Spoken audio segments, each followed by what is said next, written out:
Good evening, everyone. I wanted to come on just very briefly and summarize the day, right? A lot of things have happened, and a lot of information was put out that honestly we were not expecting to see. I know that there's likely a lot more to the arrest affidavit that they still have sealed. However, I guess the search warrant did not get sealed. And so that is where some of the information from these articles is coming from. I hope that it being out there does not hinder the investigation in any way, shape, or form. It's on so many platforms now. So I just don't know how that is going to affect it. We do not know the man's last name still, or woman. I guess that there could be women named Adrian as well. So we're not sure of their last name, or who this person is, but there was a name put out in an article. So I'm going to play the court hearing or this little clip for you guys, and then we'll look at the article that I'm referring to. It is alleged that you did on or about the 12th day of November of this year here in the state of Idaho fail to notify the coroner of a death, the death of Michael Vaughan, with the intent to prevent the discovery of the manner of death. We continue to follow developing news out of Payette County. Police have made an arrest in connection to the disappearance of Michael Vaughan. The little boy went missing from his Fruitland home in July of 2021. Police arrested 35-year-old Sarah Wondra for failure to report a death. She made her first court appearance this afternoon. That was the video you were seeing. Crews have been excavating the backyard of her home in a Fruitland neighborhood since Saturday, and we now know that home is where Wondra has been living. We have team coverage from Payette County. News Channel 7's Abby Davis is live outside the home in Fruitland, where crews have been digging. These two women have honestly been doing absolutely amazing reporting on this case, and I just want to give them a shout out because they have been keeping us up to date every step of the way via Twitter in a respectful way, right? They're not crossing boundaries, they're not harassing the family. They are just there telling us what is going on and talking to law enforcement, giving us updates. And so I super appreciate how they are going about this and what they are doing In the backyard. But first, let's go to Alexandra Duggan outside the Payette County Courthouse in Payette, where Sarah Wondra was arraigned this afternoon. Alex, what's the latest? Doug, in court today in Payette County, the state of Idaho is alleging that Sarah Wondra, who is 35 years old, failed to notify police about a death and covered up the way in which Michael Vaughan died. Now, we don't know if Michael Vaughan has died. We don't know. We don't have confirmation if he is dead. We just know that police are currently and actively looking for his remains in that backyard. And now today, the judge also sealed the probable cause document regarding Wondra because they don't want to jeopardize a high-profile case like this. They said, they don't want to compromise this case. It's too high profile. It's been made very public. They want to keep it under wraps for now. And in court, Wondra said that, she understands the charges police have brought against her, but, quote, that is not correct. Now, Huff told. So a lot of questions have come up also about why the charges say November 12th. And the reason that they say November 12th is because police went to her home on Friday evening, which was the 11th, and she was detained at around 1:30 in the morning. I can't remember the exact time right offhand, but she was detained around 1:30 in the morning, and that would be the 12th, November 12th. Told us 40 minutes ago that they will not say whether or not they have found Michael. He says he wants to do this investigation right for the family and the community, and so he's holding off on speaking about that right now, but we will update you as we know more. Back to you, Doug. All right. Alex, thank you very much, live outside the Payette County Courthouse. Now, let's continue our team coverage as we head out to our Abby Davis. She's not far away, live outside the home where crews have been searching for the last 3 days. Abby, catch us up to speed on what's been going on. Well, Doug, crews have stopped excavating the backyard of this home right over here. You can see it's about 4 minutes away from the Vaughan family home. Our photographer Logan will now zoom in for you. Now, this is the closest we can get, but you can see there's just one piece of heavy machinery left for the day. You can also see a section of that white fence has been taken down. That was taken down a few days ago when they obtained, after they obtained the search warrant and started working at the house on Friday evening. You can see there's crime scene tape, wrapped all the way around that scene, just really signaling that crews are done for the day. They will be back tomorrow, but as of now, they are done. Now, Police Chief J.D. Huff did assure me that they will be back tomorrow. He said they will leave no stone unturned. Okay, so they're coming back tomorrow to continue their searches and going to continue to be digging in this backyard. So one thing I want to note is they are digging along the white fence from like the patio over to the fence. If you look towards this shed on the left, to me, it doesn't look as if they have done extensive digging towards this area at all. I can still see grass in this photo. And so that's important to note once we look at this other document. And actually, I'm going to stop this recording right here because they don't really discuss anything further and take you guys to the other document. So this document came from Newsbreak. It was written by, East Idaho News, and it was written by Nicole Blanchard. And it says, police have arrested a woman suspected to be involved in the disappearance of a Fruitland boy and charged her with failure to report a death. Sarah of Fruitland was arrested Friday after police served a search warrant at the Red Wing Street residence she shares with her husband, Stacey.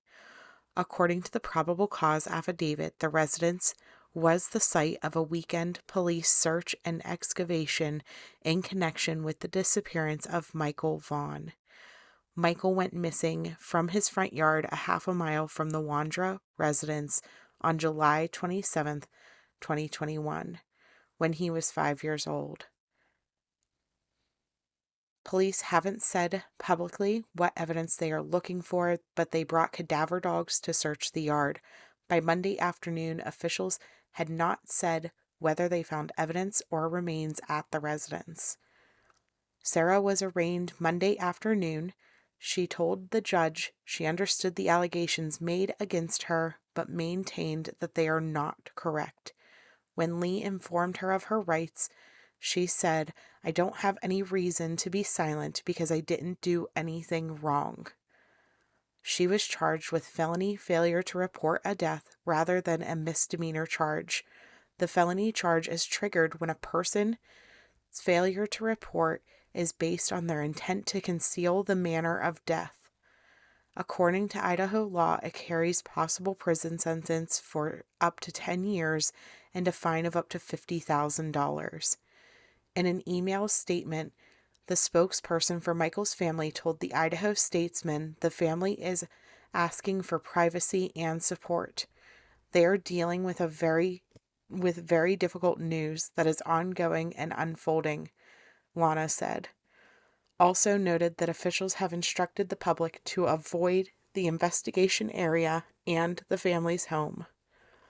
Lee set Sarah's bond at $500,000. If she bonds out of jail, she will be required to wear a GPS monitoring device.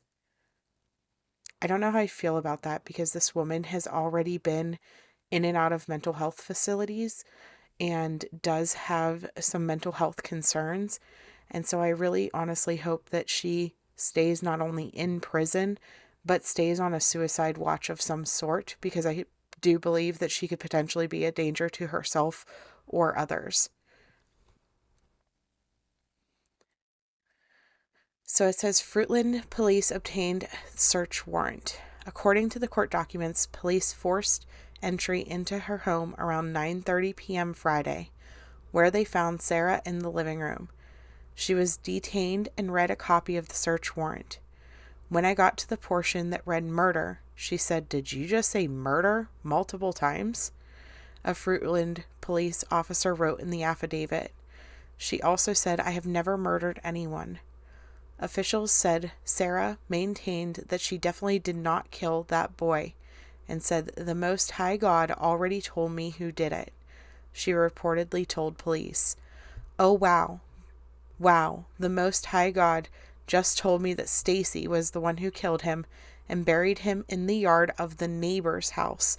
So this is important because she says originally that he is buried in the neighbor's house. And so I'm very curious if they don't, for some reason, find Monkey in her backyard, if they try to extend the search to the neighbor's backyard, just on the outer chance of the fact that what if they really did go to the neighbor's yard and bury him?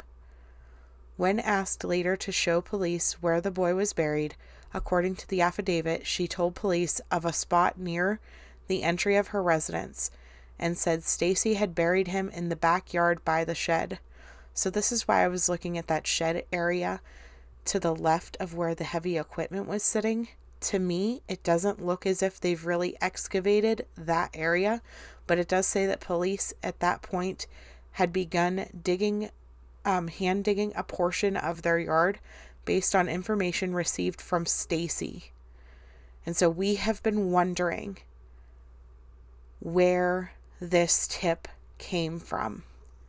We have been debating back and forth, could Stacey have, for some reason, told police what happened, confessed to police even what happened?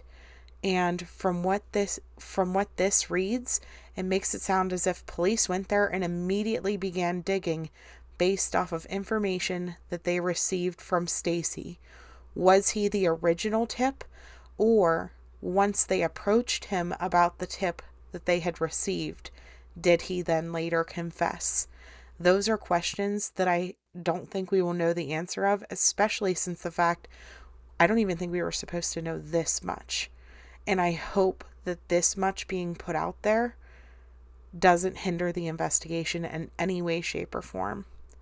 I had actually debated whether or not I was going to even cover this at all, but I do think it's important that you guys are able to follow, especially people who live in different areas and don't have access to the articles, that you are able to go to channels to see the information as it's coming out. I do think that's important because I know a lot of us have supported this family throughout this whole year and a half almost.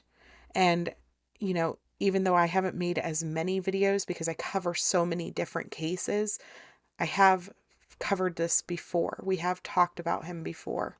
And so I did want to keep you guys updated throughout. So it said,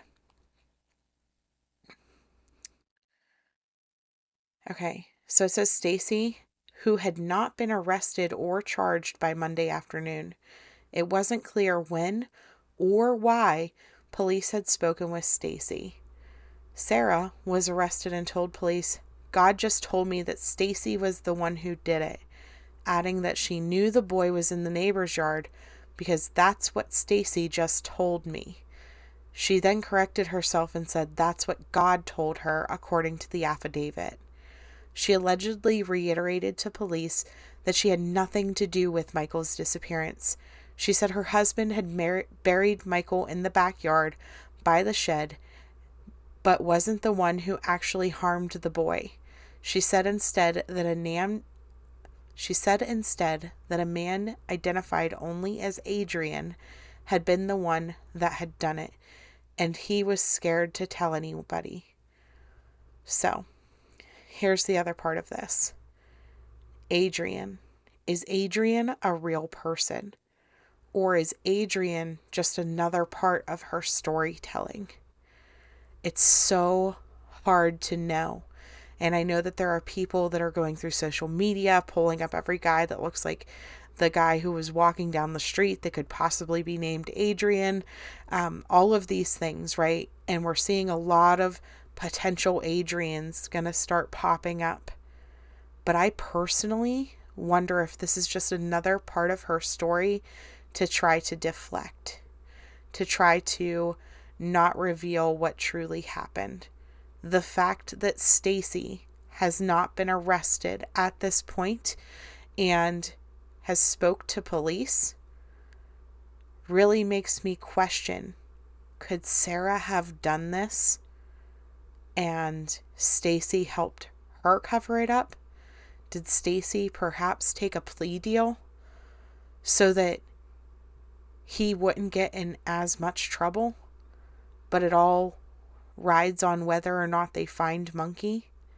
Regardless, they had enough information to arrest her for failure to report his death. So, absolutely devastating. I hope that we are able to find him soon. The longer this takes, the more painful it is for his family, the more painful it is for investigators. And so I really just hope and pray that tomorrow is the day. If he is deceased, let tomorrow be the day that he gets to come home. That's my prayers for tonight. Until then, let this monster rot and anyone else who may possibly be involved. Thank you guys for coming to watch. I love you all, and I will update you more tomorrow.